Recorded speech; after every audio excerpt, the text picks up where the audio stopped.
ladies, how are you? We're all set, ready to go. We got our technology set up. Jessica's going to go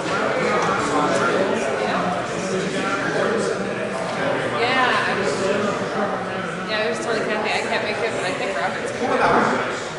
Yeah. Yeah, sorry about that. You guys have fun. Yeah.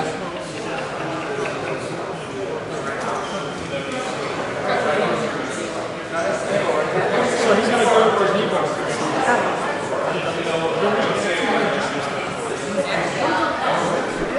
He's off on Wednesday. I have a thing I'm playing like around the same time, so yeah.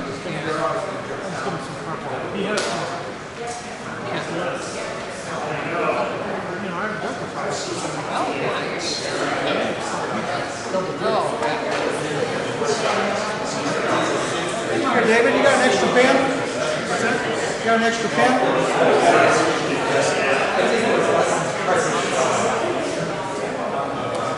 Are you okay? Thank you. What's that?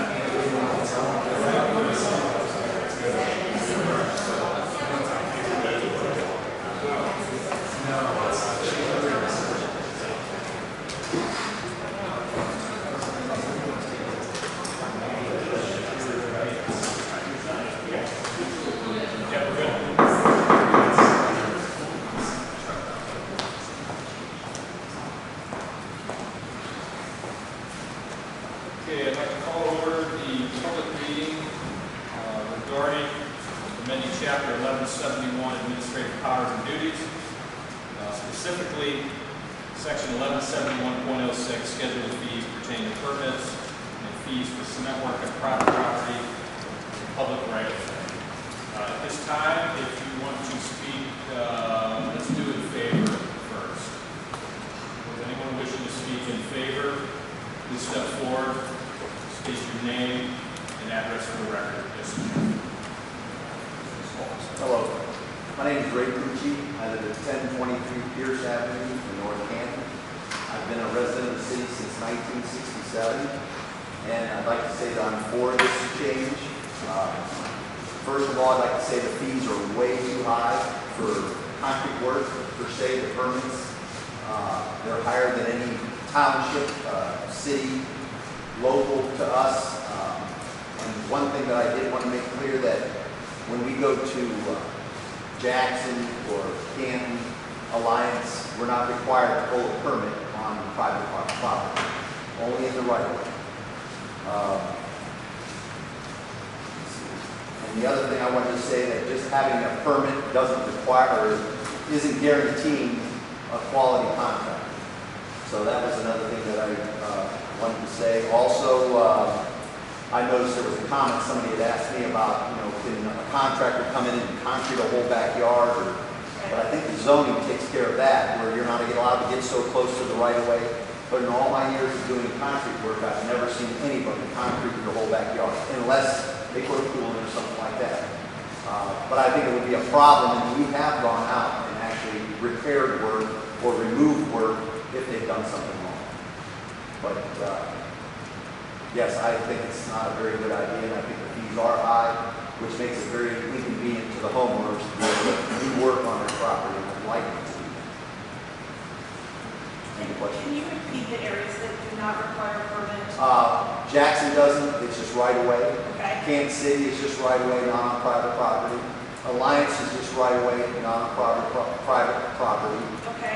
Plain Township is just right away, not on private. So none of these areas require a permit when you're working on concrete work on private property. Ray, I have a question for you. Go ahead.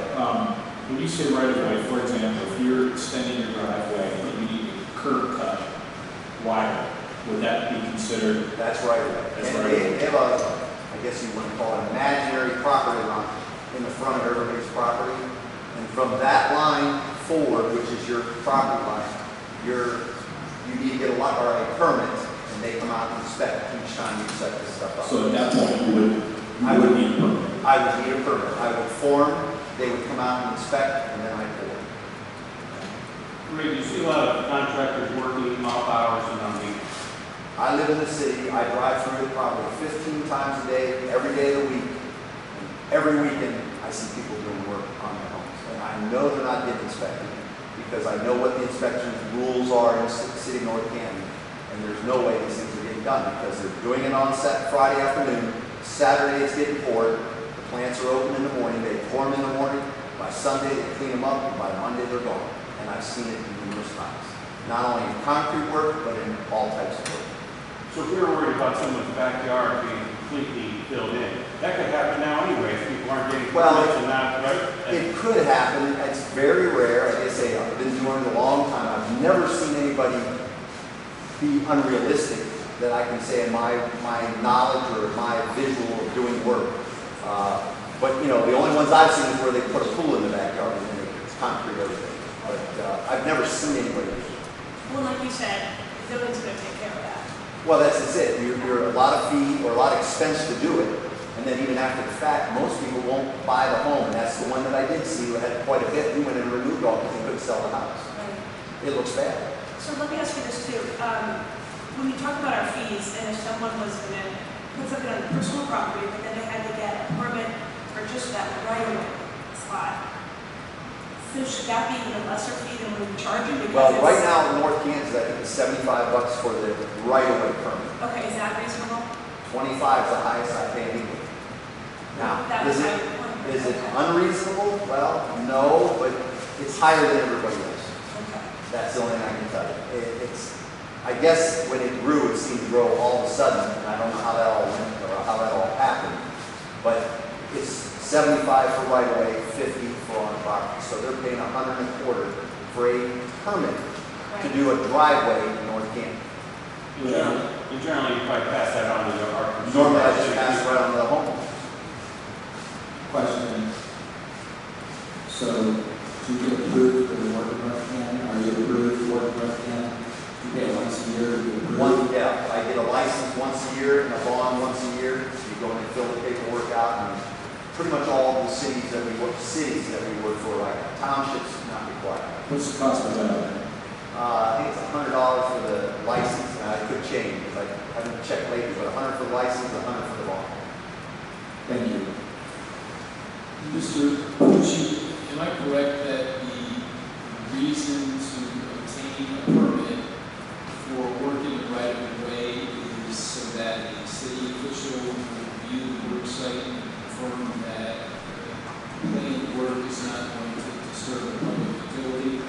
Well, I think what they're looking for, and I'm assuming, again, what they're looking for is that the driveway's not encroaching on somebody's property or within 2 feet of the property. Also, how it's formed, I hope, I don't know this for a fact, how it's graded, I would think, and then if you have steps, how they're formed, if they're formed correctly, things like that is what they're looking for. So this benefits both the property owner and the neighbors, so there's Yes. that inclusion. But let me say this, that I've run into a lot lately. We've been selling or been involved with home sales recently. Now there's the big thing with the realtor is the home inspector. Now, these guys they do their job, and they'll go through before you can sell a house, and they will go through every stitch of concrete, electrical, everything, and they check everything. If the steps are out of whack, not all consistent, whatever, they're making a number of it, and usually the seller of the home has to fix that before they can sell it. If they would. I mean, I don't know if they will, but they usually catch that as well. So there's a lot of back steps, I feel, that catches us down the road. I just want to get the fees down so people will do the work. Or at least fix their concrete. Because there's a lot of bad concrete work. As a point of clarification, the licensing was $100 and the bonding is $50 on an annual basis, so it's $150. $150.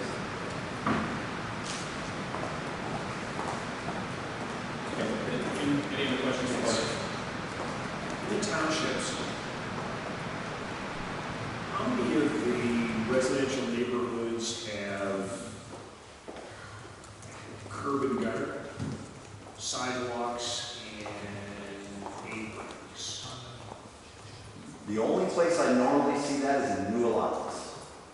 Anything that's existed or been around for 15, 20 years, you usually don't see it. It's only in new allotments that I see curb and gutter, sidewalks, and whatnot. But That's the right answer. yes, I don't see it normally in older developments So or it townships. goes to the point that it is important that the driveway align in the public right-of-way with those public features. That they be proper, you call it grading, but the reality is it needs to be properly aligned. Set to the right elevation. Absolutely, absolutely. And I have no problem. I think that's a good idea because And I it think makes that's it one of easier the, down and the that's road. one of, frankly, that's one of the functions we take a look at. Great. Another question, because you grew up here, you've lived here all your life, you work here. Do you think, in your opinion, that these fees are preventing people from doing cleanup work and making our city better? Well, when you pay $125 for a permit, and that's what a yard of concrete costs, just to fix a step, I've got to charge them that fee, plus the concrete cost, plus the short load fee. So to fix a step in a residential home, one step is going to cost you about $500 now, because of the short load fees, the permit fee, and everything else. People aren't doing it. They're not going to do it. Could I just warm up myself as a area homeowner? Nope, you can't do it without, and then you can't do it because you're not licensed. I grew up in an Italian family. Any other questions for Ray? All right, thank you. Thank you. I appreciate it, sir. Anyone else? You're looking at me like you have something to say. Any comment or? Oh, I was just waiting my turn. I have some information and of course here to answer any questions. All right. Yes, hello. My name is John Pavlis. I've been a contractor for about 43 years. Could be 44. I'm getting so old I forgot. But anyway, first of all, I want to thank Mr. Diorio, and Councilman Soretta, and Councilman Font, and I think Mr. Foltz was there when the Home Builders Association asked to, talk about basically fees in general for building permits. And they met with us, and the mayor, and they all met with us, and we started out with basically, hey, let's start with concrete, because that's where we get the most complaints. That's where concrete people call me up and complain about, hey, I had to go get a permit just to put a driveway. I think what Mr. Pucci forgot to tell you is how it raises the cost is if you're putting a driveway in, you have to run down and get a permit. Now maybe they're busy and you can't get the permit for next day. Now you go back and get the permit. Now you form it. Now the inspector might not be able to get there exactly at 9. He might say it's around between 9:30 and 10:30, depending on his schedule. And then you're trying to order concrete. Now the concrete guy says, listen, we can't get it to you till 1 o'clock. They spent almost a whole day there. They can't really come in. A lot of these guys come in, dig it out, form it, pour it, and they're done. Okay? It's not a one-day procedure. It's not. It's when you have to get a permit and that. Now I understand the right-of-way. There's a lot of things with the right-of-way. It's basically a different thickness and everything's different. And it's basically the city's property once you put it in there. So you can't destroy the city's property even though you pay to put it in because it's in the right-of-way. So the right-of-way I have no problem with. But there's no other city around here that charges us to put a concrete drive in, a sidewalk. I know when we were under the old building official, we came in, I was doing a job and I said the concrete, it was a patio, sidewalk, and driveway. He tried to charge us for 3 permits, one for each one. Concrete guy called me, Vince calls me and said, hey, Eli, I said, he's not right. It's not right. You just don't. Basically, the homeowner went and complained, talked to somebody, and basically all the fees were in. Okay? But it just raises the cost to do business in North Canton. And it's basically a tax on the homeowner. Anytime I pay a permit, it's a tax. I'm not even paying it, the homeowner is. But it's an unnecessary tax. The homeowner is protected by the fact that if they hire a licensed contractor, I think that's where we have to educate the people in North Canton. Hey, no matter what you do, be sure they're licensed in the city to do the work. Because then we put a bond up, and if they have a bad job, they can come back to the city on that bond. Okay? So it's educating the public, just be sure you have a licensed contractor. We require it to protect you. It's not because we want the contractor's money. We're trying to protect you. Just be smart enough to check with us who's a licensed contractor. Yes. What I ran into this year a lot, since I'm in the trades also, I hear it a lot. We had a real issue with the weather. I mean, not only doing what you were saying, you described it perfectly, but then once you get the cement truck scheduled at 1, there's a big rainstorm. So that pushes it to another day. So time is money when you're in the contracting business, just in general. So the quicker you can get it done, more efficient you get it, more cost effective, then everybody wins. Yeah. I mean, people, concrete guys are trying to go Port Jackson Township and this and that, when they dictate their own schedule, as opposed to waiting. Now, I will tell you, on a separate matter, we're working with the building department in today's environment. I'm doing a project at the high school. They're on top of it. You know, they're there all the time, whenever we need them, and right on time. So, but that's can't be every day for them, because their schedules either could be very filled, and they can't get to every concrete job first thing in the morning. So, but anything else? Any other questions for John? Thanks, Thank you, John. Appreciate it. Thank you. Is there anybody else wishing to speak in favor? Okay, at this time, if you wish to speak in opposition, please come to the podium, state your name and address for the record.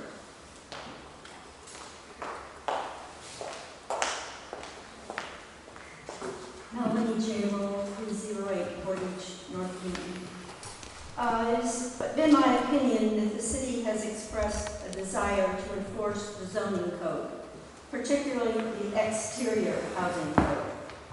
The outcome of that enforcement was the city would have uniform standards, whether that is signage, fence height, setbacks, or how much of a backyard can be concrete.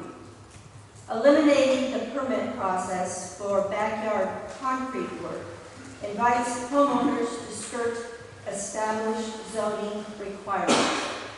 Wouldn't it be rather easy to extend the concrete a few feet closer to the neighbor's property? Drainage to adjoining properties has not been discussed at all.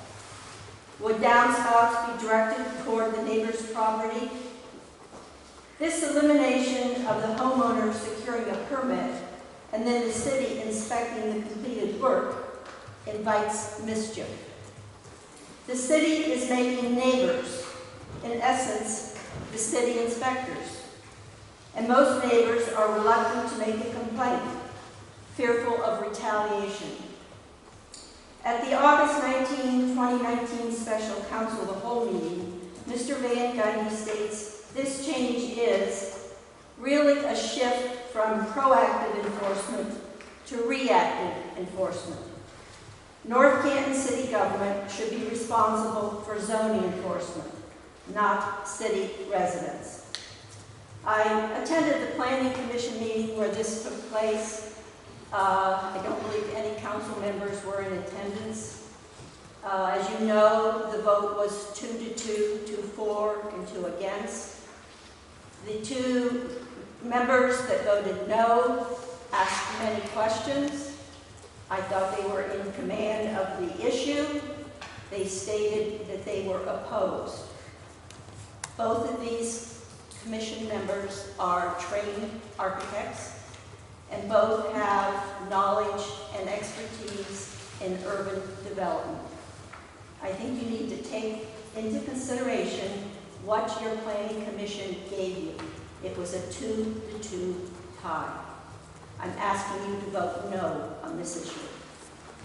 Thank you. Thank you, Melanie. Is anyone else wishing to speak in opposition? John. Chuck Osborne, 307 Fairview Street, Southeast, North Canton, Ohio. I am a big believer in the permitting system. It protects homeowners, and it protects the neighbors and the overall neighborhood. I disagree with the first speaker here. Name's already gone out of my head, I'm sorry. Ray Pucci, right? I think it does guarantee quality work. First of all, you do want to hire a quality contractor. and that should give you that assurance. But what's wrong with a totally independent set of eyes looking at the situation? Concrete work is probably the second biggest investment the homeowner makes next to their roof construction installation. It's a big investment. If it's not done correctly, you're talking a great deal of expense and a great deal of reluctance, opposition to remove it if it's not done correctly. At the Planning Commission meeting, I also, as many others, brought up the drainage issue. We all know hard surface creates water runoff. All of these permitting requirements work together, mingle together. How is the city going to enforce setbacks, address drainage concerns if it doesn't even know the project is underway? As I mentioned to you, and I've dug through the minutes, in I guess February of 2011, this council body doubled the rates. That was the start of your problem here. To address Mr. Pucci's concern when he talked about the burden. I replaced the plaster and lath in a bedroom at home a number of years ago, and I fully expected to get an electrical permit, and I welcomed that. I'm not an electrician. But they also require me to not only get an electrical permit, I had to get a construction permit. I wasn't changing the structure of the house or anything. Mr. Pucci, I paid $181.50 in permit fees. What do you think my drywall costs for just a bedroom? Hey, Chuck, can we keep it to concrete, please? This is all related, Mr. Peters. So, I'm very sympathetic to the fees. They are not paid by the contractors. Ultimately, they fall to the homeowner. The homeowners, maybe in my naive view, is being protected because they have an independent set of eyes in dealing with possibly a new face, somebody they have discovered and gotten good reviews. But it's always nice to know that there's an independent set of eyes looking over, and maybe the contractor should know that somebody is looking over their shoulder, that they can't cut corners. The city inspector hopefully is looking at the big picture, setback requirements, drainage requirements. Typically, the city would require you to do a plot plan to show you where the work's going to take place. Does it meet setback requirements? Hopefully the city would speak up and say, hey, you might want to do your downspout drains before you pave over this given area, because you might want to run your drainage lines where this concrete is ultimately going to go. The permitting process provides a good genealogy on the work that's been done on the house. Somebody buying a piece of property would maybe could go to the city and ask, when was this roof put on the house? They could check their permits and tell you. When was a new water line put in? Possibly water lines, sewer lines would transverse underneath where the concrete is going to be going. It provides a good record of the work that has been done on the property. It could tell you how long the driveway has been in there. I thought the city always prided itself that it had its own values. And we implemented laws. Mr. Osborne, you've reached the 5 minutes. Thank you for your comments. I don't see a clock running here, and you haven't timed anybody else. Laura's got the timer. You've reached the 5-minute limit. Thank you, sir. I appreciate your comments. Is there anyone else wishing? I urge you to vote no on this. There's no reason to change it. We understand. Mr. Van Gundy, if I wanted to have some residential concrete work done at my home, in your opinion with this legislation? Is this a legal opinion? Mr. Osborne? Please. I didn't interrupt interrupt you. Mr. Osborne, I'm gonna have to ask you to move, to leave. You cannot interrupt a public meeting like this. You know better. I've warned you in the past. I'm going to ask you to leave. We'll see you next week. For all three meetings tonight? Mr. Osborne, I'll see you next week. Officer. This is totally unfair. I know you feel that way. Please. Mr. Van Gundy, if I wish to have some residential concrete work done in my home, it wasn't a driveway, it wasn't in, I guess, in the right of way, would this legislation prevent me from obtaining a permit? Would the city refuse? It would not. Even if there was an exemption for a building permit, if you requested a permit, we would certainly issue the permit and provide the inspections as requested. Thank you. I have a question. So, the many times I was involved in concrete pouring, if you have a legitimate contractor that knows what he's doing, he has the technology to shoot the scope and the slopes of the water runoff and would, tailor it appropriately so the water would run according to the swale or to the flow. So, I mean, they have lasers and everything now. But anyhow, I'm sure you guys will know more about that in the building department. Okay. If I might add, Yeah, Mr. Van Gundy, to share with the council and the audience some of the other callbacks that you had made to some of the other areas, kind of give us an overview of what some of the other communities are doing. Absolutely.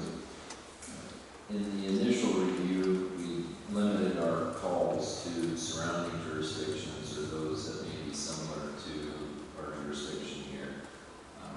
That was a handful of jurisdictions. Since then, I've come across the list of all the zoning agencies in Stark County and opted to call each one of those zoning agencies and found out of 22, 5 required zoning permits for similar flat work, which we're considering tonight.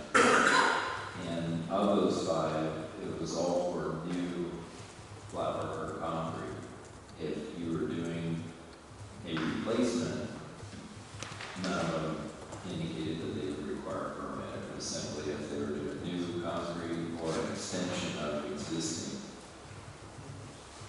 The other is, of those 5, they have fees for those. One was $50, another was $30 plus 6 cents per square foot, another was $75. The other one had 2 fees. I will say, one jurisdiction, between the 2 rounds of phone calls, I did get 2 different answers. The first time was, no, we don't require a permit. The second time was, yes, for new concrete, we require a permit. There would be a $50 zoning fee and a $25 review fee for the site plan, for a total of $75. And the other was $25 plus 10 cents a square foot.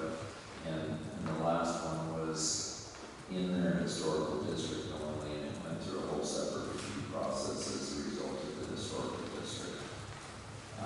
Out of the 20, well, there's 22 in Stark County. The 23rd one that I called was Hudson, as there seems to be a lot of comparison between North Canton and Hudson, so I decided to call Hudson and see what they required. They were the one that only required it in the historical district. So out of the 23 that I called the total, 5, as I mentioned, required a zoning permit. 11 was no, absolutely no, and 7 of them I didn't get an answer from.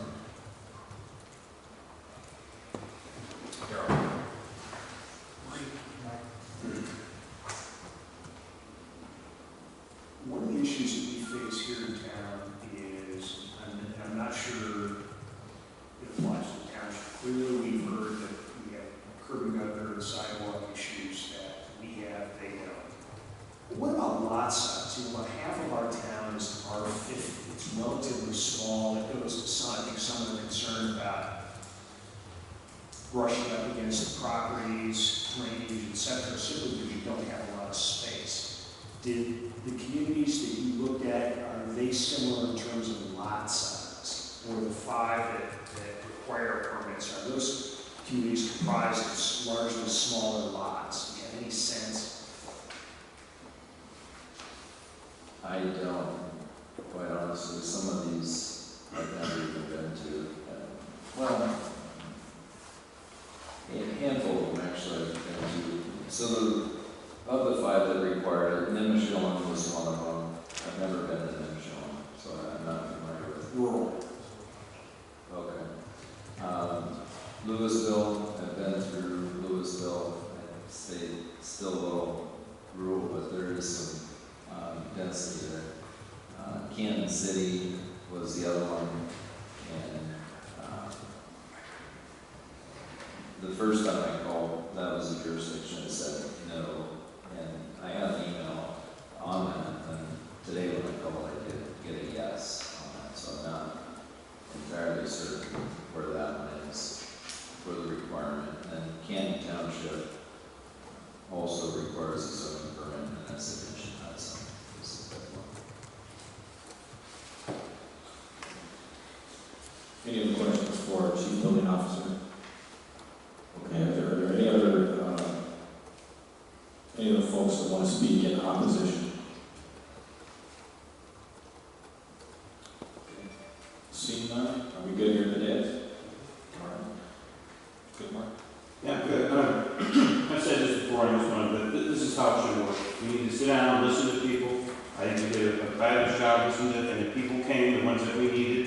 I want to mention Darryl was part of that too, and John mentioned who was at the meeting and so on. But this is what we should be doing. We should be listening and then trying something out. And this is what I very want to make this a point really well known. Let's make a change and try this. If it doesn't work, and if it's not going in our favor, we'll move it back to where it is in favor of our community.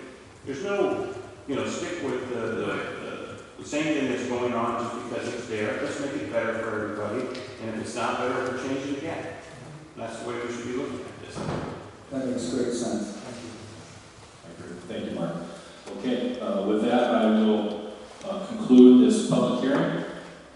And then at this point, I'd like to call to order the committee of the whole meeting Monday, October 7th. It is 7:18 p.m. Laura, will you call the roll for me? Peters. Here. Revolt. Here. Fontaine. Here. Bolts. Here. Boylan. Here. Eastland. Here. Sorrell. Here. 7 present. All right, thank you very much. In the interest of fair play, I've sent Tim out to bring Chuck back in. I know we have 2 other meetings here, and I know his feelings on the special council meeting, the topic of the special council meeting, even though him and I do not see eye to eye on this one. I think in the interest of fairness, I should allow him to come in and make his comments on the record, because we do have public speaks. So he's still out there, and he'll be coming back in. Before we get into the bones of the meeting here, I wanted just to recognize on October 2nd, I believe, a very special member of our community passed away, Captain Jack Patterson, good friend of mine, lifelong North Canton guy, was all about service, and he's a good man, and he's going to be greatly missed. And with that, I would like to have a moment of silence in memory of Jack and his service.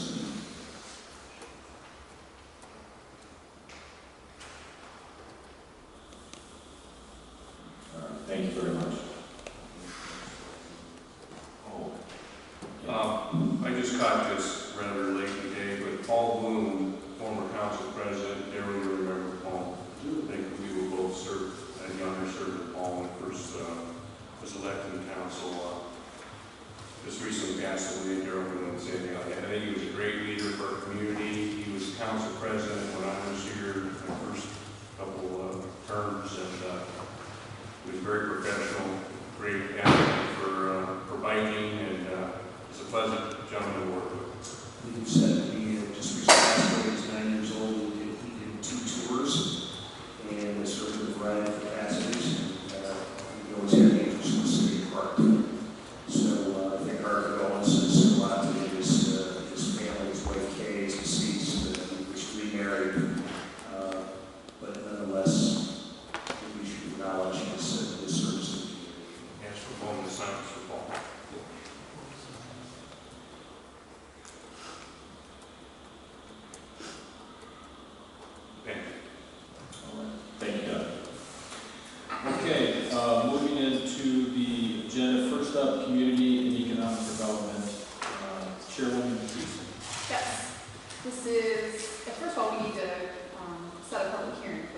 have a good date or something you want to suggest? And Go ahead. realize that this week, 30. We need 30 days. Right. Did you say probably November 15th? Okay with everybody? Yes. Okay. So we'll set the public hearing for November 18th at 6:45. I'm sure we won't need 15 minutes, but. Okay. So that's set.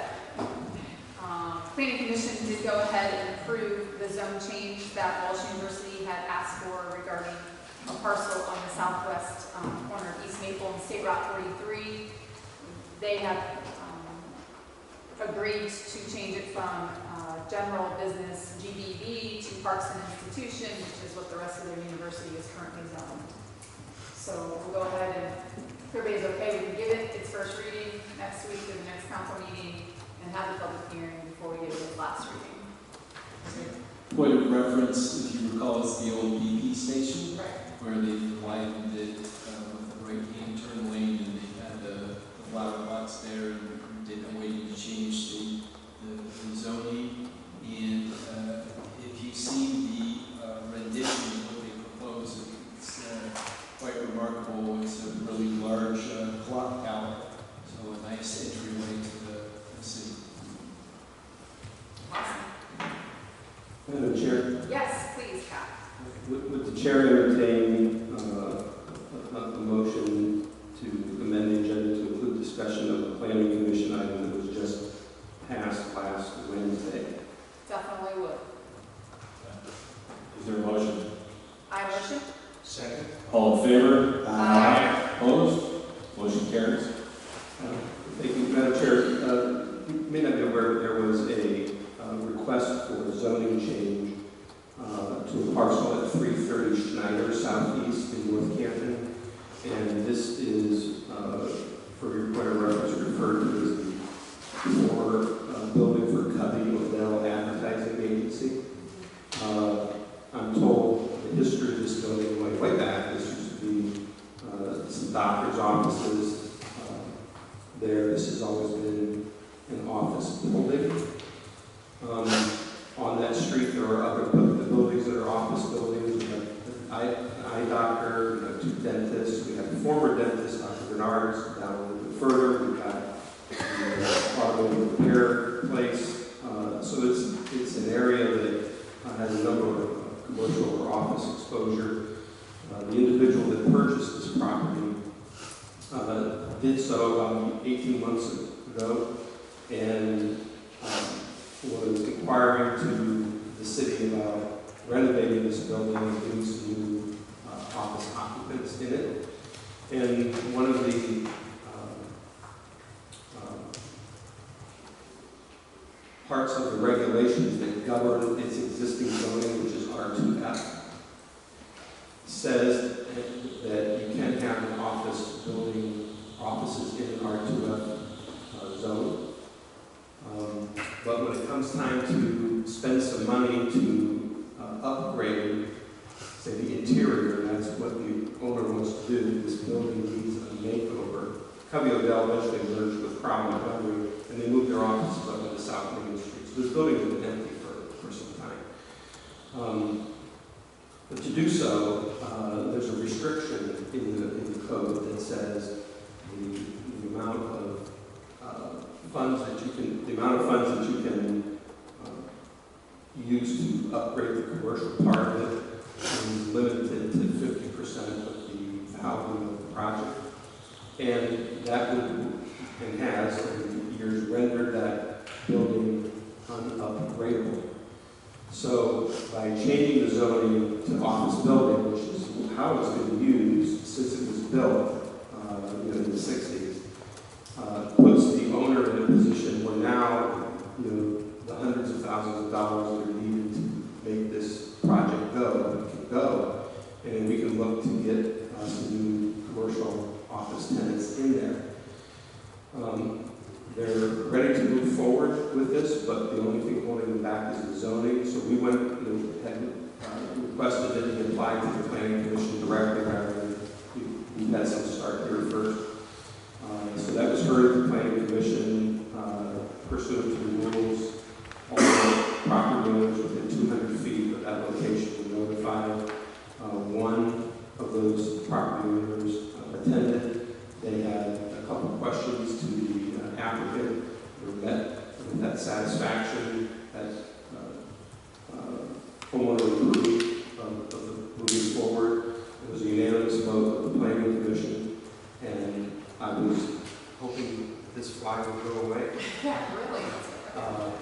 I was hoping that if this was sufficient, and I don't actually have all the paperwork yet from the Planning Commission since it's so recent, but if you might consider, or council might consider November 18th date for a second public hearing, and you get the rest of this information over to you directly.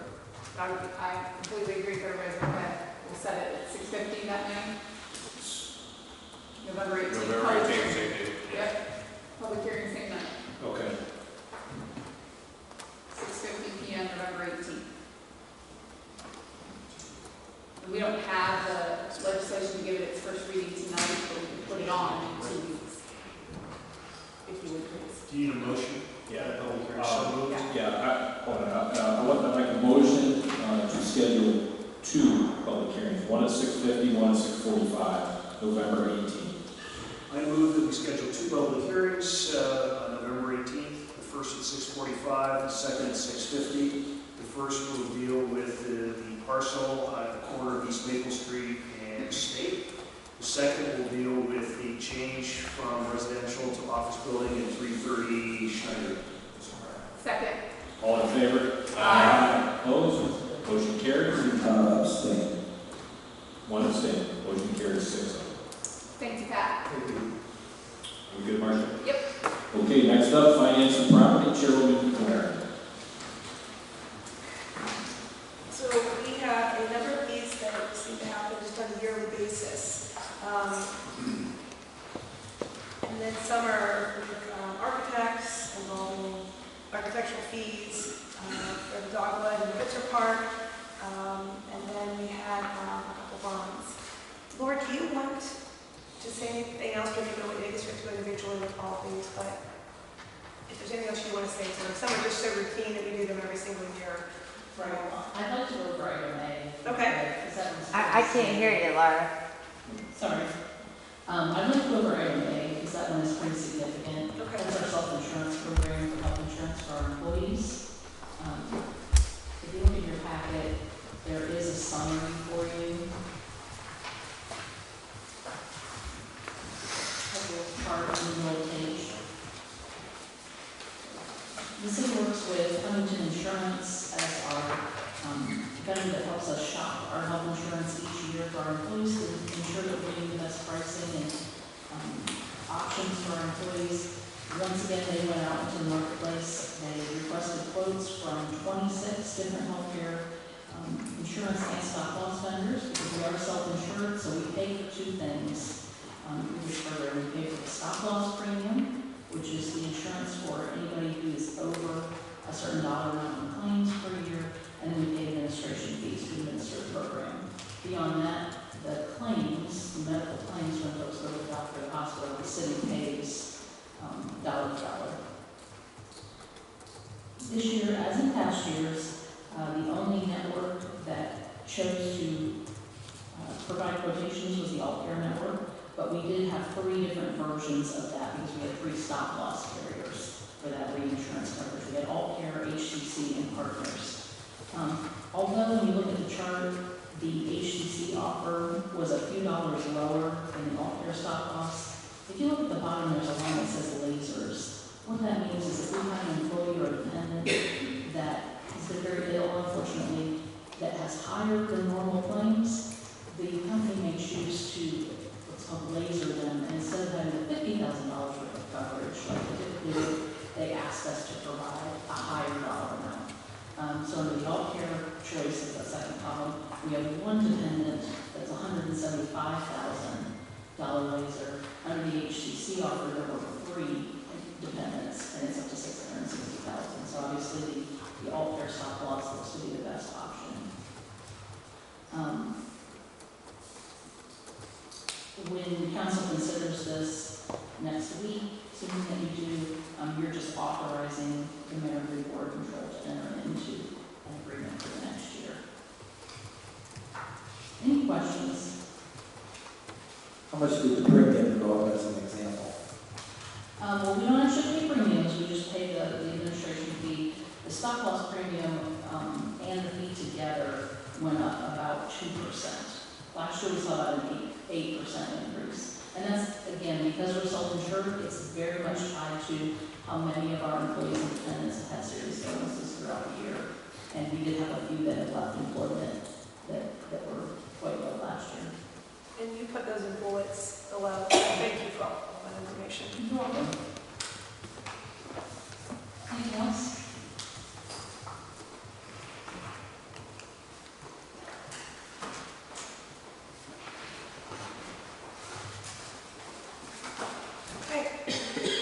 Moving on to B, this is for providing legal representation for individuals who cannot pay for themselves. Not to exceed $22,000 per year, and we've done this every year. Are there any issues or concerns with this one? All right. The next two, C and D, are for professional architectural scope for Dogwood and for Pitcher Park. And these are just, assuming these are bids that also came in for the fees, Laura? Yes, I'd go to administration on this. Okay. Working with that. Go ahead. Yes, thank you, Madam Chair. The city put together an RFQ for the professional services for architect and design for Dogwood and Bitzer as part of our park expansion project. We followed the provisions in the Ohio Revised Code as it relates to some special processes that are used in selecting architects. And there were approximately 5 firms that submitted SOQs, statements of qualifications. I reviewed those statements of qualifications. As you know, I probably know the most about what we're trying to do with the parks. I put that presentation together. And you guys voted on that 2 years ago. But in reviewing those, I was looking at the statements of qualifications and who best could provide the designs that we're looking for, who might know the community the best, who have the best team experiences. Once those were sorted into an order from preferred to least preferred, the code requires us then to reach out to number 1 on the list, engage them in a detailed scope of service, and from that they give us a price. I feel that the price that is given for these 2 projects is appropriate given the scope of work, and so I'm bringing that to council for us to move forward. The process, if we were not to select them, we would go to the second one on the list and repeat the process, the scope of work, cost of goods and services, bring it back to council until we found them at work. The firm that was chosen was Branstetter Carroll. Branstetter Carroll, you know, in recent time here is the firm that was chosen to work on the design for the Public Safety Service Center. And there are some cost synergies that can be used from that project along with the park project. A lot of the same people will be involved. We're scheduling meetings to run back-to-back in every town so that we can keep our costs down. More importantly, though, that some of you have been around a little bit longer may recall that Branstetter Carroll was chosen by another council in 2012 to do the master plan for Dogwood Pool. So at that time, the mayor and King Cooksey, who was in charge of running the project, selected Branstetter Carroll with a very good design for Dogwood Pool. We haven't had the funding available to implement some of those things, but now with the funds that we received from the state of Ohio and incorporating some of those changes into our park expansion plans, we're going to see those visions come to fruition. So this is the first part, to get somebody to come up with the design work and and put it out on paper so we can see exactly in word detail what it is that we're doing and how much does it cost. And then utilizing the funds that we raised on our own, private sources, and the state. And to that end, we submitted our request for phase 2 funding on these projects as well to the state for the next capital budget. On the surface, that looks like a lot of money. You know, I'm kind of guy that makes and takes every little thing about that. What's the total cost of this whole project? For these first 2 parts, for Blitzer and for Dogwood, we're looking at about 1.6 million. Okay. So it's just under 10. And I know this is going to be a difference maker. This is a big deal for us, and we want to get it right. So after looking at that and kind of nodded my head a little bit, I think that's kind of right in line with the importance and how big the scope of this project is going to be. And with the donors that we have too, there's a lot of skin in the game for this thing. We want to get it right. Yeah, in response to Senator Sherr's office and Representative Bolslager on where we are with this process, they were very pleased that North Canton has put together a very comprehensive plan and has executed on that plan. One of the changes that's different this go around the capital budget is that Columbus is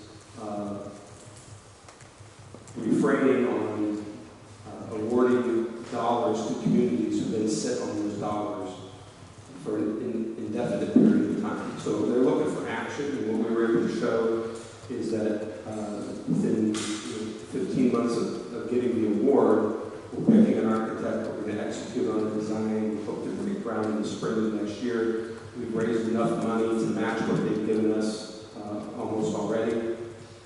That's kind of the stuff that they like to hear bodes well for us in the next budget cycle.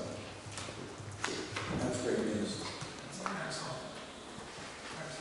Forward movement. Thank you. Okay, looking at E&F, where do you want to purchase? Sorry, you want? Go to Tim on these, because he did a lot of this work. Okay. He worked with them.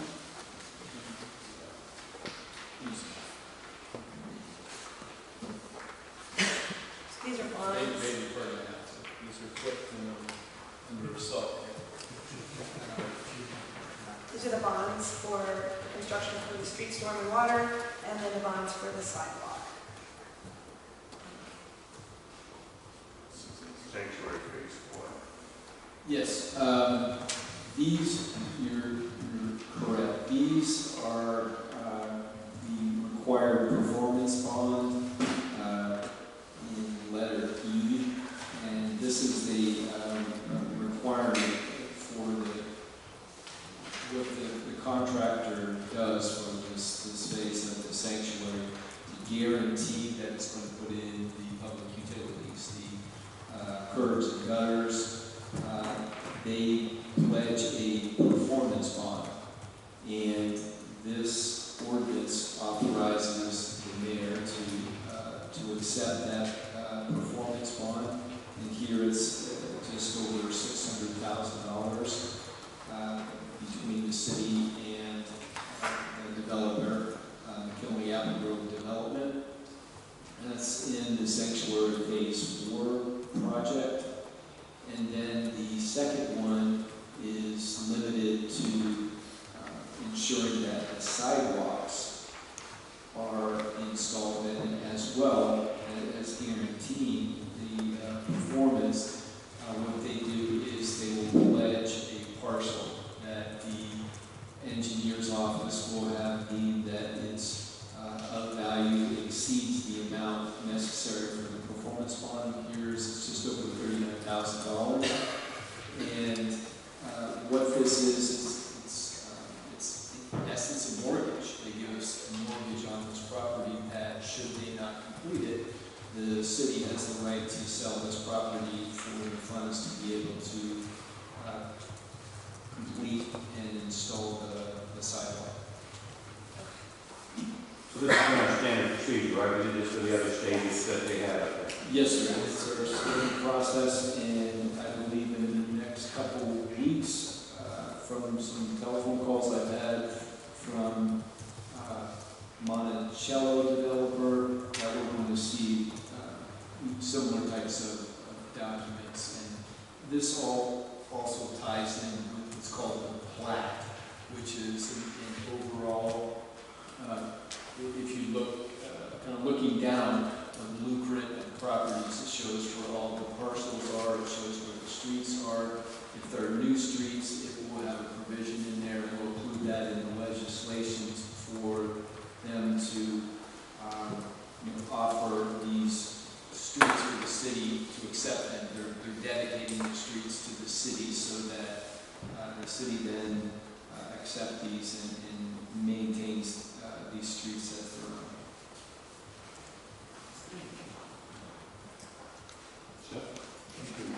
Got it? Thank you. Next up, personnel and safety. Tim, I'm going to have you take A, public records policy. Yes. The impetus behind this, it may seem somewhat out of kilter. Normally, these things get amended when there are a lot of changes. But what occurred is that when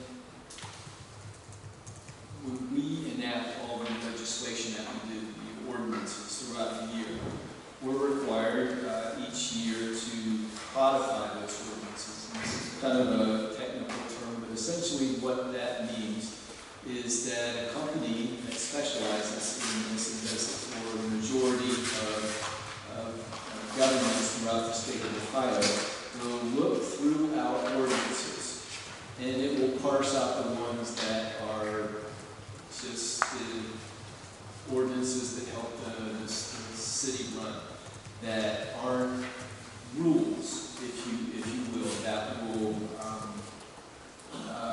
be listed in logical areas. Things dealing with planning and zoning will be placed in planning and zoning. When those ordinances are amended, they change those, put them in book form, and also put them online for us.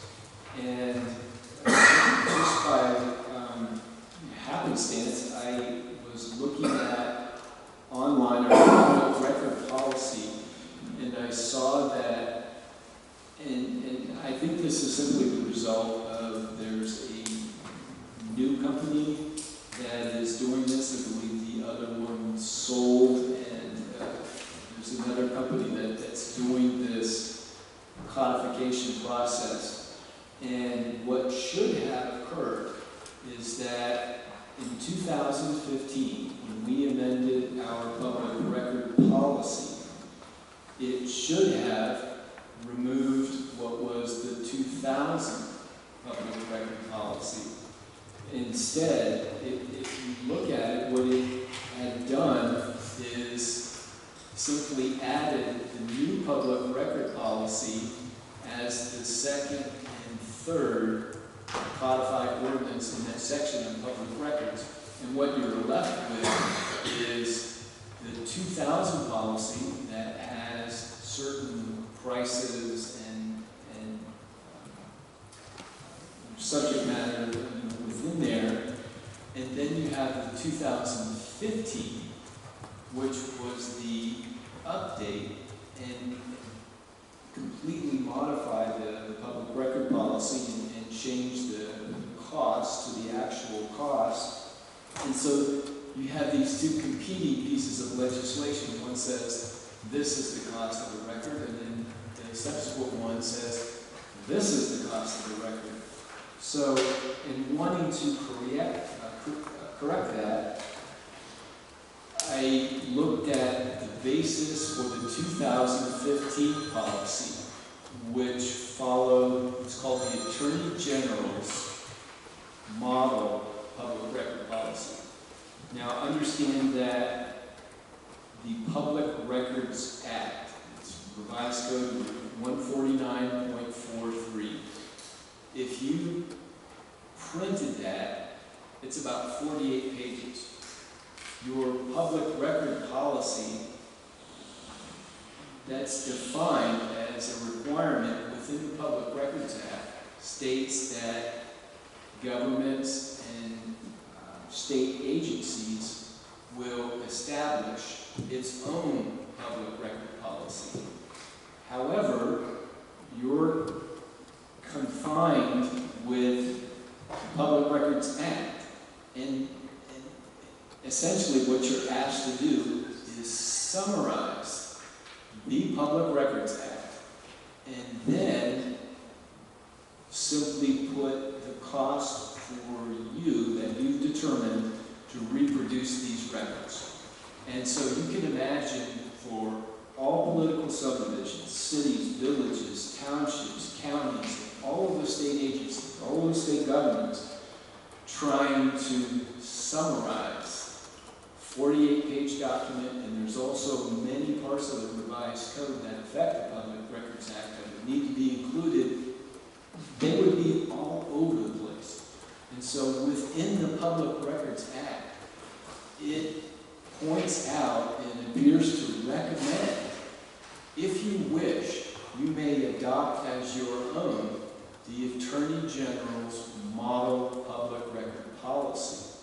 And so that's what we did in 2015. And the only items that changed from that is where it says Attorney General, we put in the city of North Canton, and then we calculate what it actually costs us to reproduce these records. And what comes into play is the cost per page to have a copier, the cost for the ink, the cost for the paper, the cost for the toner cartridges, and the cost for the cartridges that you're required to use to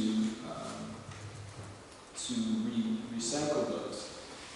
And come up with your cost and then list your costs. And so that is exactly what we did in 2015. And thinking of, well, since this needs to be fixed, why don't I take a look and see, has the model policy been updated? And indeed it has. The Attorney General's office has updated that model policy and actually made it more of a summary than what it was. It was approximately 3.5 pages. Now it fits on 2 pages, and there's a requirement to have what's called a poster that summarizes your policy, which is a summary of the Public Records Act. And so what I did is I went to the most current Attorney General's public record policy and did exactly what it suggested.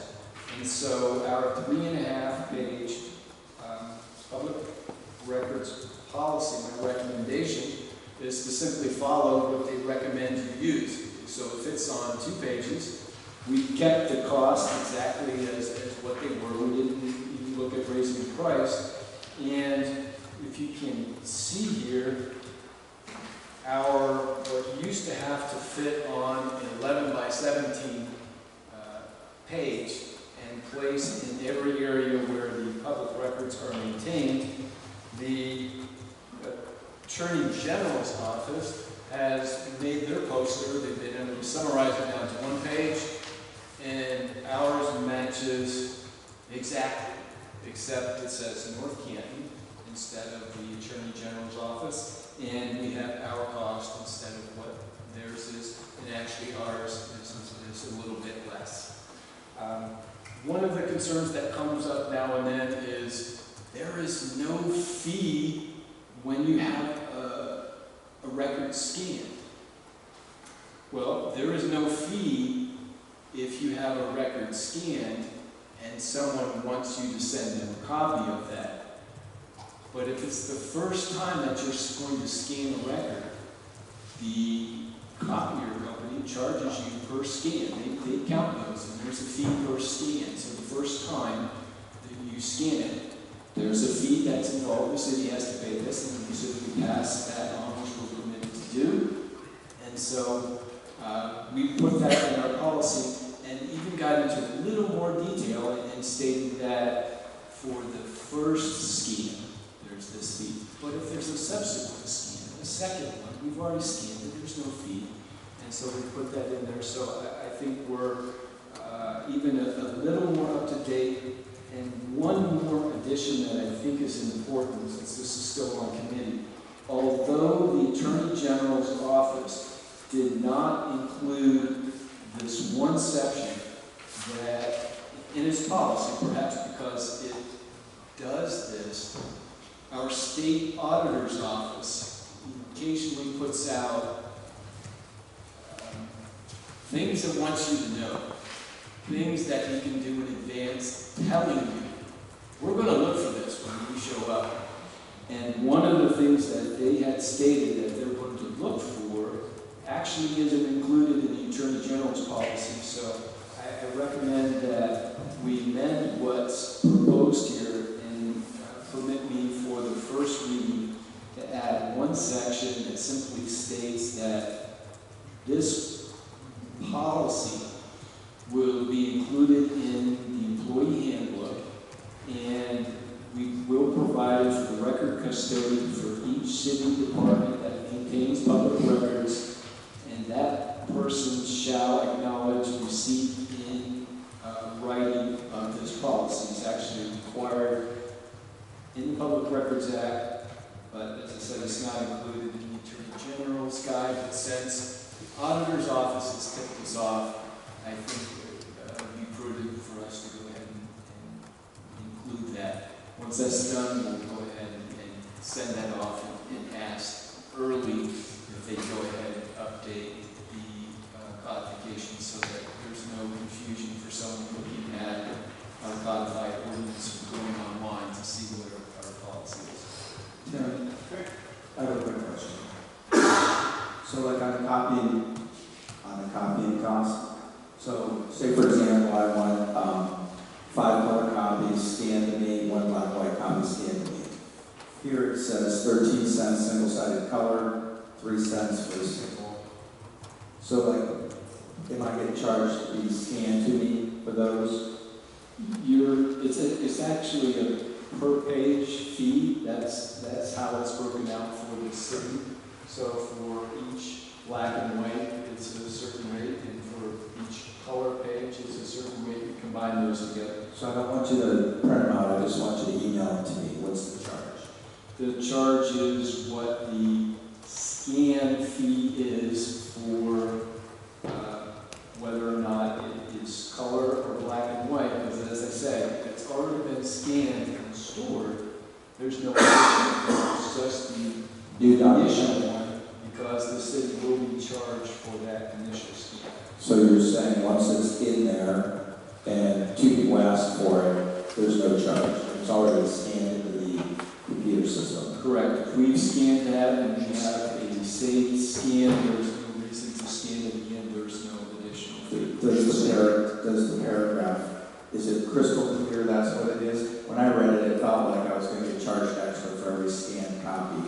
I understand that it's printed using toner, I understand that. I just want to make sure it's very clear that there's no discrepancy. Yeah, Dom, I agree. You and I talked about this, and I read it as well. And it could be, if that language, be a little more specific on that. I think it's pretty specific. There So- is no charge for emailed documents beyond the cost of original scanning. What's not clear about that? That's in copying and mailing costs. There is no charge for emailed documents beyond the cost of original scanning. So it's pretty clear.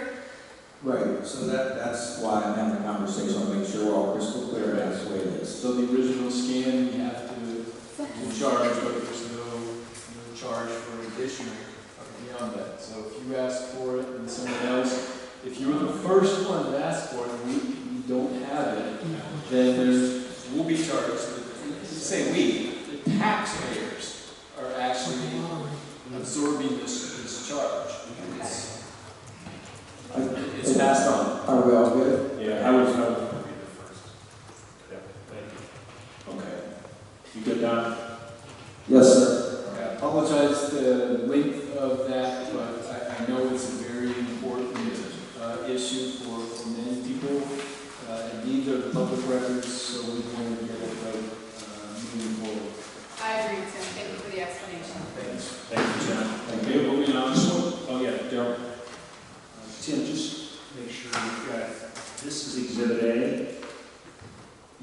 this is Exhibit B? Yes, sir.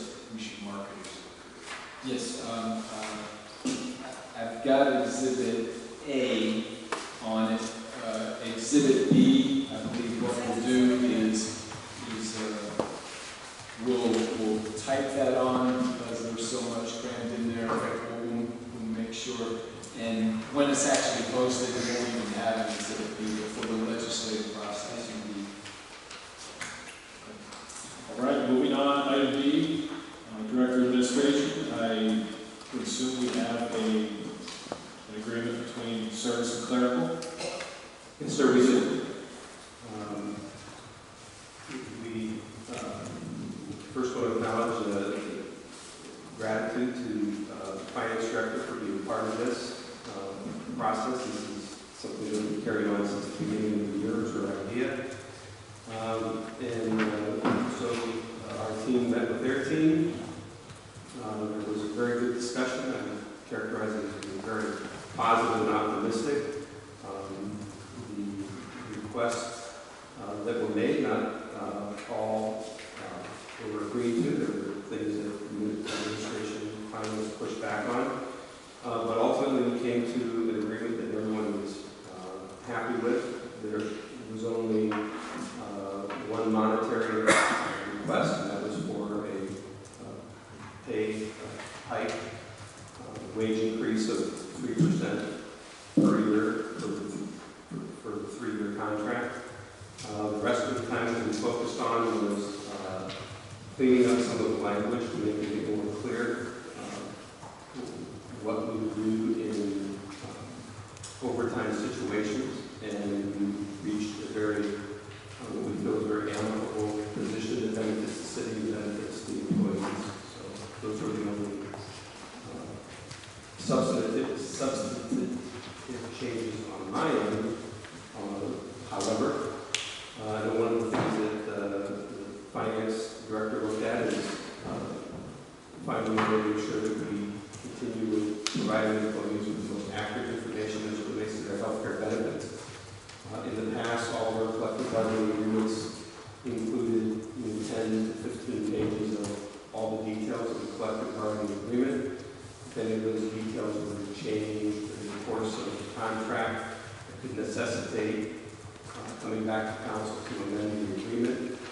So finance came up with a great idea of just providing a link in the contract to our website where the most current employee benefit policies are. That knocked 10 to 15 pages out of every contract and makes it a lot simpler. And the stuff that the finance director is doing now with the health insurance that we have, once that's adopted and we move forward, we put out on that website, and it'll always be current. Legal department also asked for changes in this contract as it related to medical marijuana, things that we've done in part of the contracts. Those were also put in. And finance director may have other items there, but I think that was the big pictures of what you're looking for. Thank you, Pat. Laura, any comments? The only thing I'll follow up on that healthcare as it relates to unions is we are required to maintain the healthcare program as it was negotiated at the time of the contract. So although we renew our agreement every year with our carrier, and there may be slight changes to coverage, whatever was in place at the time of the union agreement, that's what's in place. So currently we run a plan 1 and a plan 2 if we need to go on to a plan 3, and all care works with us to keep each employee group segregated so that everyone's getting the full benefit that they negotiated at the time. Any other questions from council? Good. Okay. That concludes the agenda. So I'll entertain a motion to adjourn this meeting. Second. All in favor? Aye. Opposed? Motion carries. We are adjourned. I'd like to call to order now the special council meeting Monday, October 7th, 8:01 p.m. Jim, will you please call the roll?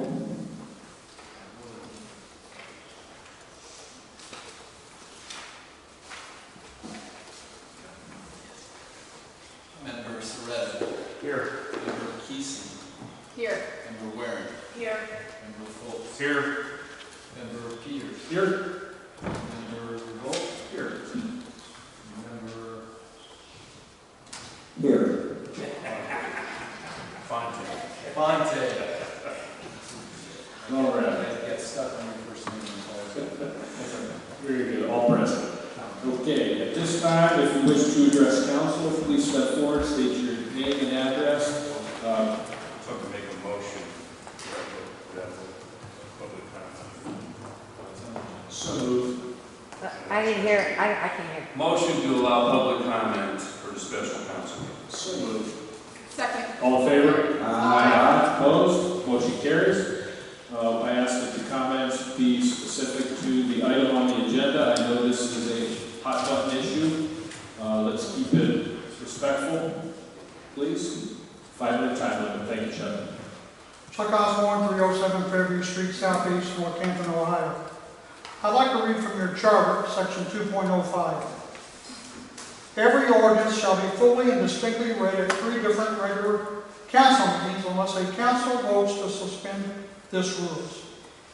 Such suspension of the rule shall require the affirmative vote of at least 6 members of council. Each emergency resolution and ordinance shall contain a statement of the necessity for such emergency action, and its enactment shall require the affirmative vote of at least 6 members of council. Definition of enactment: the process of passing legislation. If you look up synonyms for enactment: to legislate, decree, sanction, ordain, order, dictate, make into law, legislate, pass, establish, ratify, vote in, proclaim, vote favorably. I think you get the point. 2 weeks ago, when you voted for, I think it's 66, 2019, you only had 5 votes. Consequently, that ordinance has failed. You cannot resurrect it in the manner you're trying to proceed tonight. You must start all over. Back when I was on council, in 01, day 1, you learn that you need 6 votes for emergency legislation.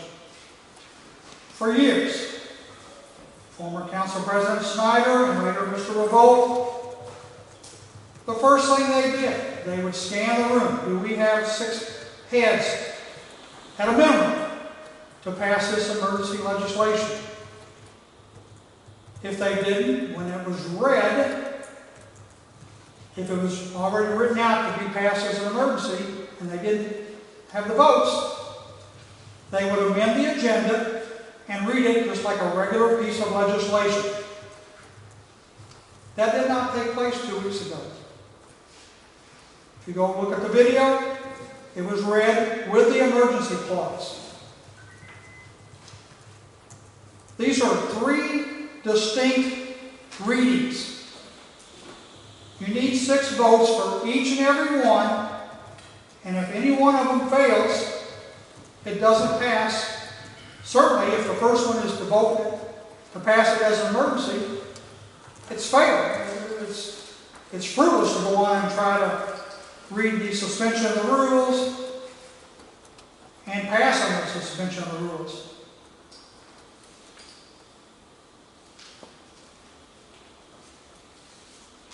All you have to do is pick up the phone and call Mrs. Calvin, a 17-year council employee, I think 7 as council clerk. Before that, Mrs. Biddle. I don't know what's getting twisted around here.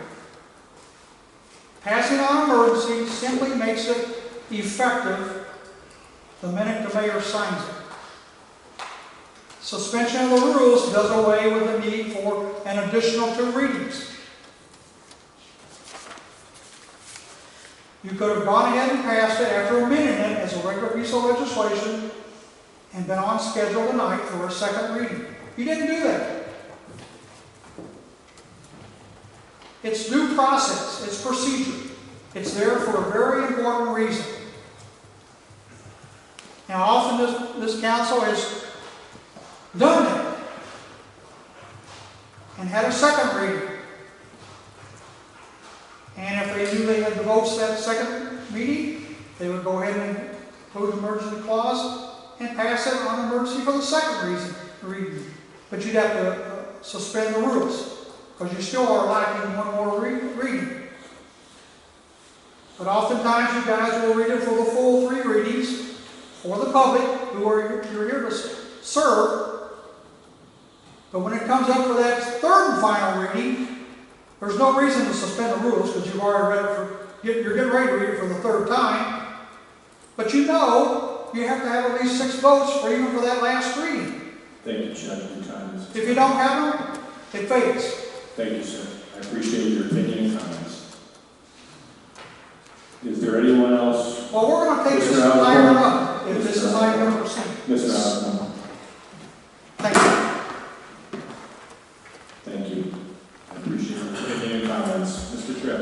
Larry Tripp, 1127 East Maple, North Canton. This email was sent to each and every council member. I got 2 replies. Ordinance 66, 2019, a rather important piece of legislation which was introduced at a special committee of the whole meeting on September 9, 2019 by chairperson as being very important. It was discussed that evening by administration and council personnel as being a rather critical and sensitive issue, clearing the committee floor to be passed with an emergency clause. I understand the word emergency to mean a serious, unexpected situation or occurrence that demands immediate action. Is that right? Step back to council meeting of December 10, 2018, when council president addresses the issue of changing, canceling, or adding meetings. He states it makes government more responsive and quicker to respond to the needs of administration and or the residents. Ordinance 6619, Ordinance 66, 2019 was to be voted on and undoubtedly passed at an emergency meeting at the September 23rd council meeting. However, there was one flaw. Not enough council members present to enact an emergency vote. I believe one council member had made it known weeks prior that he would be missing a meeting, and I would suspect council president and other council members were aware of this. Then the unexpected happened. Well, I guess not really. The chairperson who introduced the legislation at a special meeting of the whole misses the September 23rd meeting. Thus, not the required members present to pass ordinance under an emergency vote. Knowing the attendance records of some council members, why wouldn't council president ask and force a special council meeting as soon as possible after the September 9th meeting? And for darn sure, after the September 23rd meeting. Why wouldn't any council person use their own initiative, either in private or on council floor, to force a special council meeting to address what appeared to be a very important piece of legislation? No meeting in 4 weeks to enact this legislation appears to contradict Council President's remarks of December the 10th, 2018. Councilor, or any member, why is the delay in passing this legislation? 1 month, 28 days. Thus bringing me to my quote for the day. It takes sadness to know happiness, noise to appreciate silence, and absence to value presence. Thank you. Thank you. Thank you, Larry. Glenn? Good evening, Glenn Saylor, 340 Reed Avenue Northwest. I should say Glenn Saylor Jr., but I think my father will pretty much mirror the comments that I have tonight. I pretty much agree with what Chuck and Larry have said so far, but playing devil's advocate, I'll say, you guys might say we're going to go forward with it anyway. So let's look at this piece of legislation for a minute. It says it's a renewal of a personal service agreement. So apparently there's already an agreement in place, and this is a renewal. That's pretty straightforward. Well, a contract usually has a beginning and ending date. So clearly the city of North Canton knew what the ending date of this contract was. But due to negligence by someone at the city, it was completely ignored, and now it's having to be passed as emergency legislation. So I'd like that whole history reviewed tonight by council as far as how can this really be an emergency if it's a renewal of an existing contract. Secondly, this legislation completely lacks transparency. It doesn't say who the contract's with, so I'd like that made public tonight, who this individual is that the contract's with, how much the contract is for, and the length of the contract. I think the citizens of North Canton deserve that, especially considering the fact that it's a no-bid contract, which brings up the thing about no-bid contracts. Okay? Whenever I hear a no-bid contract when it comes to government entities, the only thing I can think of is government paying too much money for a good or service and probably not getting as good of a product as they should get. And clearly in this situation, and let me preface my remarks by saying I've got 35 years worth of experience in the computer industry, so I kind of know what I'm talking about here.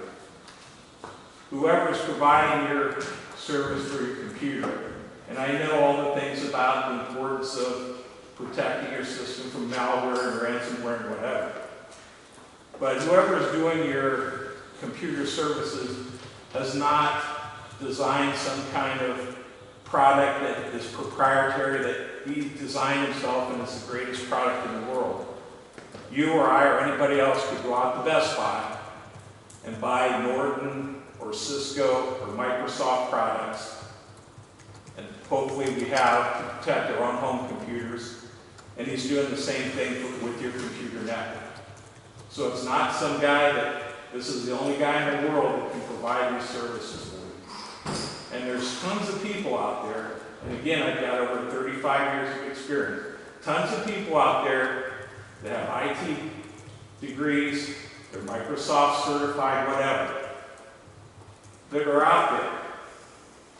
So I think the city of North Canton, at this point, if we're under a bind where, hey, this guy's contract ends at the end of this month, the logical thing is to extend the existing contract with this individual for whatever the time frame necessary so that the city can go out for bids on this and we can get the best service for the best price.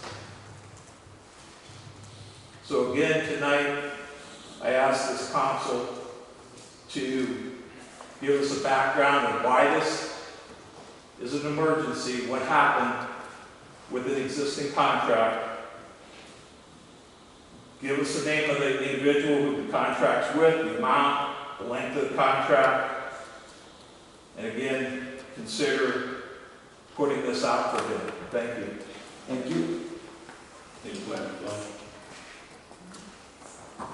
Anyone else wishing to address council regarding this piece of legislation?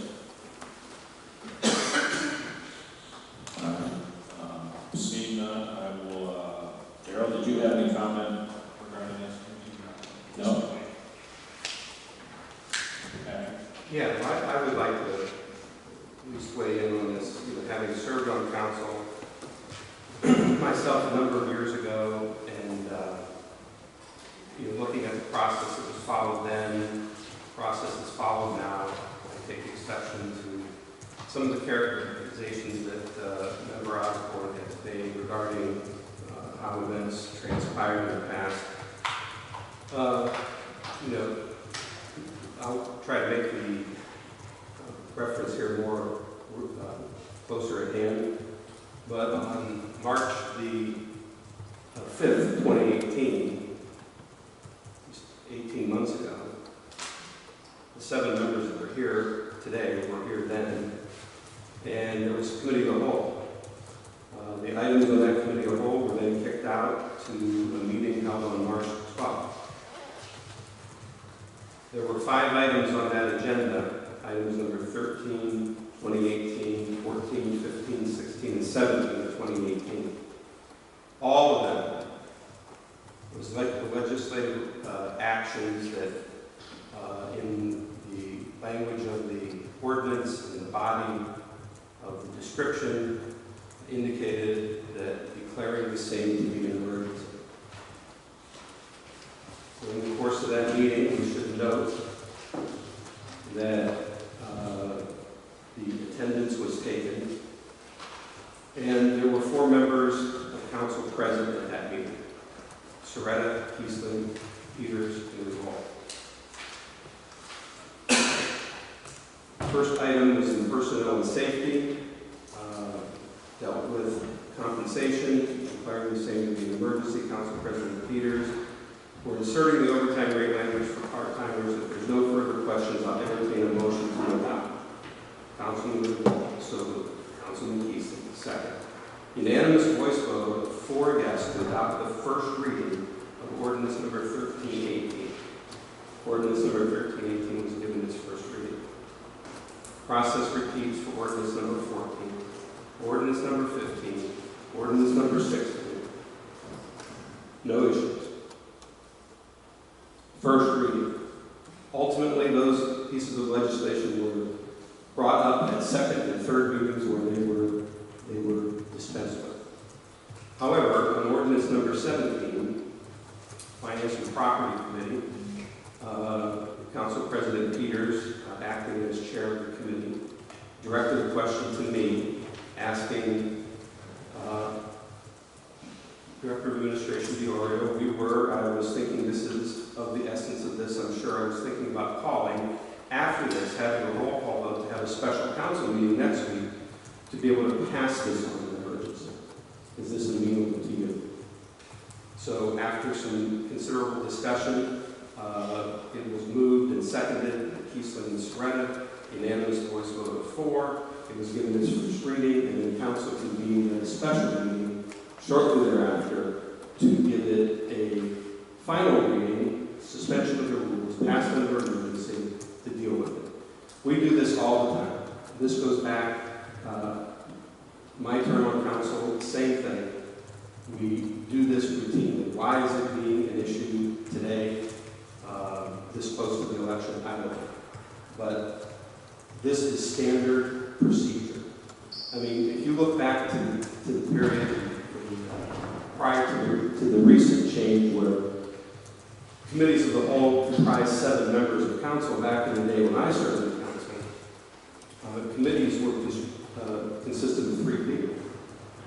And I can remember as chairman of the finance committee with other 2 members, we held committee meetings during the day, open to public hearing, legally advertised, to discuss the budget. Now, Finance Director Brown is a much better way than we did it back then, but that's the way we did it. And there was no, at that point, it took 2 members to refer it out of committee to the floor. There was no figuring out in the committee if you had 6 votes to do something. That was the purpose of having a meeting and having a discussion on the floor then at its first reading, to get the opportunity for everybody else to weigh in. What you're asking for now is to interpret the rules as such that in committee you need to know if you have 6. So that when it hits the floor, you know you have 6.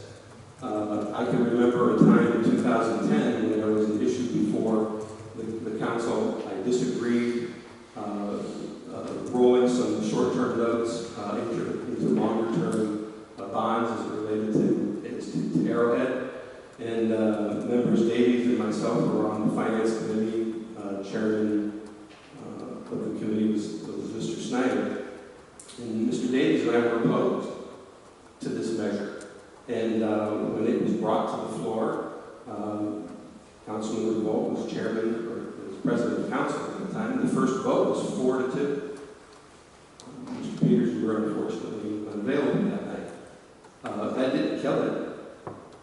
We went on to another meeting 2 weeks later, where the vote was held, it was passed 5-2. And then there was a third reading, and it had the emergency language. The third reading was passed 5-2. To Chuck's point, they didn't do what needed to be done then, which was, since it wasn't passed under an emergency, and the rules of council were suspended, the emergency clause was left in, and it was voted upon. That was the third and final reading. It wasn't the first reading. It was the third and final reading. Had they changed that on the third and final reading to strike the emergency clause, and then it would have voted 5-2 on this third reading, it would have become legislation, but it would have been a 30-day wait. So I agree at the end of this process where that starts, that somewhere along the way, the council can move to suspend the rules requiring 3 readings, and then can adopt them in an emergency. Just because it didn't happen in the first meeting doesn't make this legislation invalid. So it's a practice that we've engaged in for decades, and I don't see a reason to deviate from this. And I'm not a member of council. I know I'm weighing in on turf that I'm sensitive to. But from the standpoint of an administration, I have to execute a plan that I put together with the mayor, the things that we need to get done, that he's asking me to get done, and I have to have some reasonable confidence of when I'm sending something over, when it's going to be in. So I can't be in a position where, and I'm sure you don't want the administration,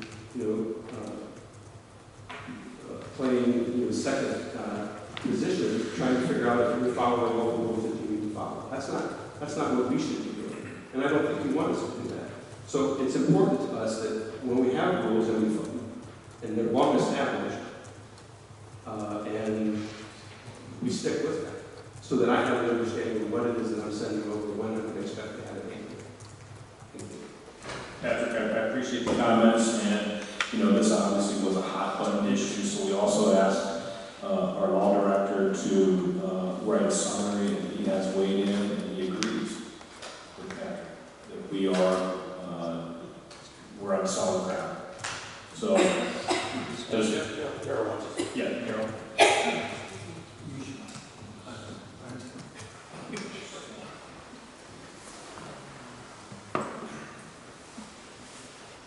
This has been a great discussion.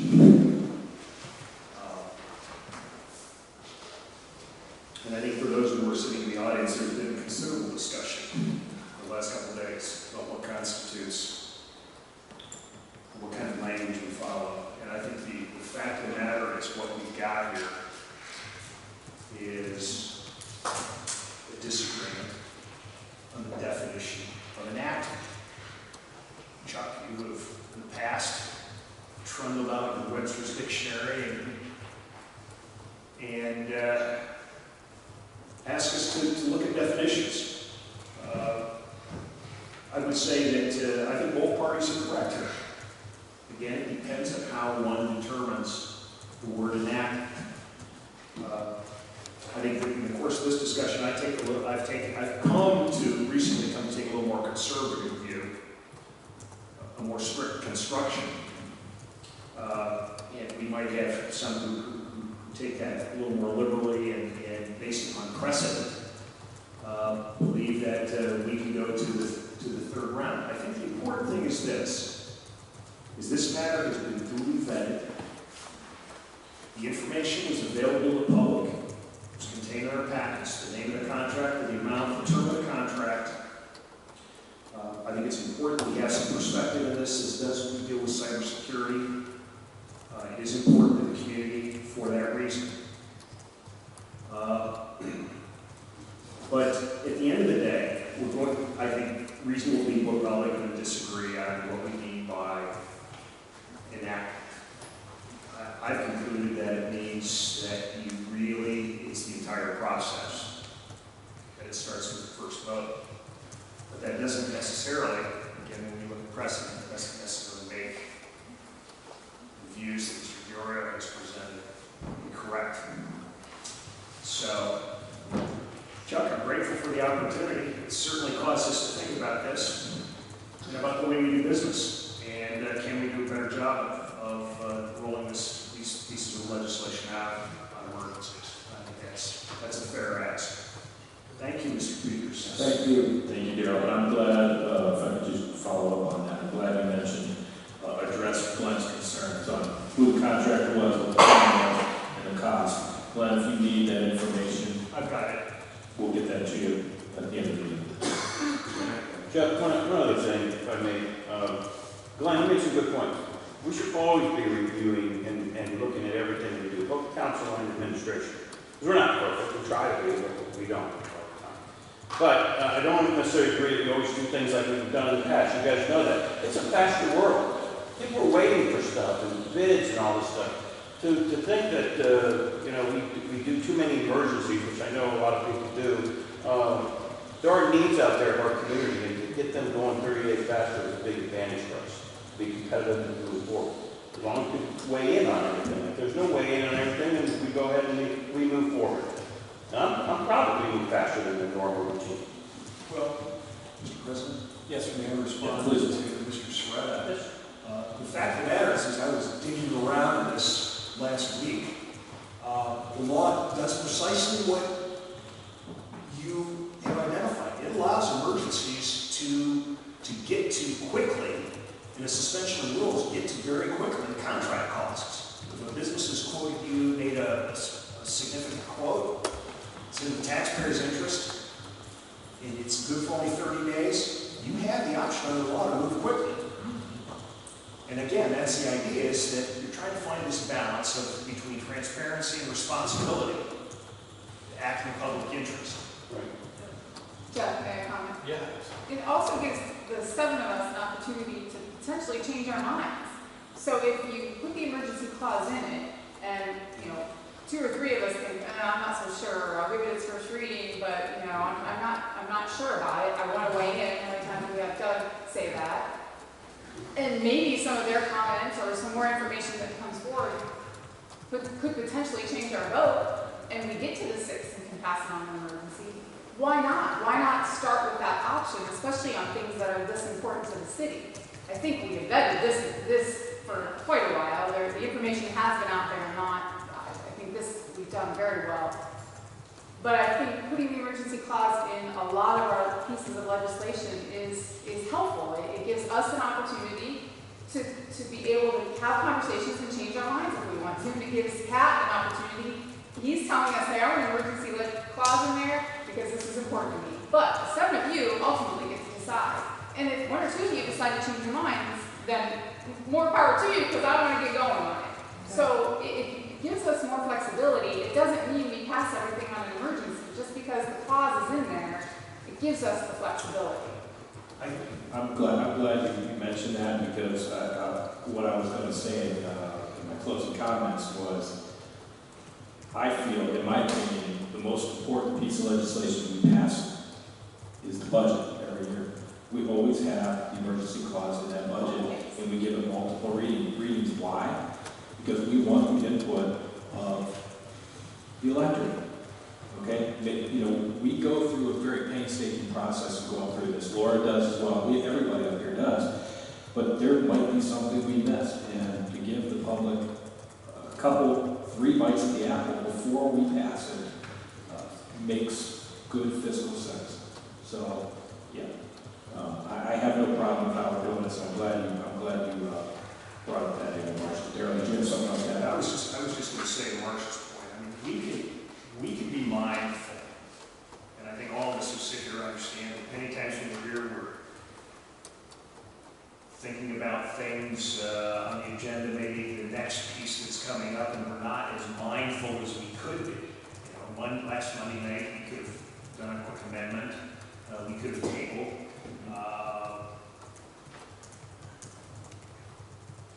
But I don't think we necessarily want to be awash in parliamentarianism either. Bottom line is we try to get the public business done as best we can. I think, Chuck, the bottom line is this: we're going to make mistakes. It happens. And that's just part of being, an element of being a party to a human organization. We're going to miss stuff, and we're not going to get it right all the time. But I think the point has been made here. The point's been made that we made a mistake. I'm not admitting that we made a mistake, so I feel like you just did. Well, we may have a disagreement again. It stems back to So you're speaking for yourself, not the rest of us. Yeah, for me. Okay. I think, it stems back to my sort of recent re-examination of the definition of enactment. But the bottom line is, again, is that everybody out here is trying to do this in good faith. That's the bottom line. And, the net out goal here is to protect the public well-being by protecting our computer system against ransomware and hacking. That's really what we're trying to do. Okay. That's a very important aspect of this, of why it's a personal services contract. That when we looked at this last year, we looked at a variety of vendors and believe we brought in an expert in this to help us narrow this down so that we wouldn't be opening this Pandora's box, if you will, and showing anyone that wanted to see, take a look at North Canton's computer system. This is how we do business. This is, and swear to God, we had someone in this building pulled out their phone and click, said, well, hey, I'm in. Am I in? And yes, you're in. Suddenly this person with their telephone was able to bypass our security system and within moments said, yeah, I'm in your system. Pointed it to us. And so that was a bit of an awakening that we needed help, we needed expert help. And that's how we narrowed it down to one. The question about getting the very best cost, well, we did that last time. This contract is the exact same cost as last year. They didn't come in and say, well, now we have you, we've got you caught, we're going to amp this up.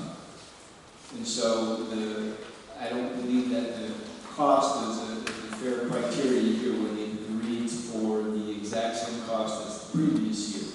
And the question of why was this missed? Yes, these get missed. We have hundreds of active contracts. Sometimes these come through with reminders from the contractor. Sometimes these, in the majority come through, is that we calendar these out. But sometimes they get missed and we're not able to schedule the legislation in the manner that we would like to see that happen.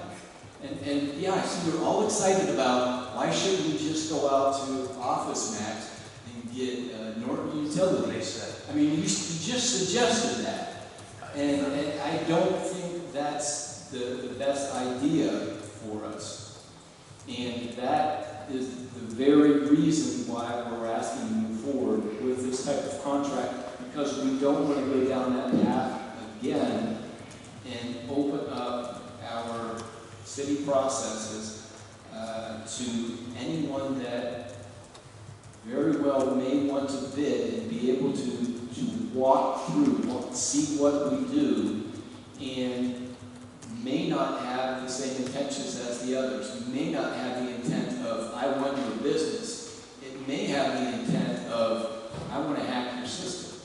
So I hope you can appreciate that we're not experts in this. We're not in your field.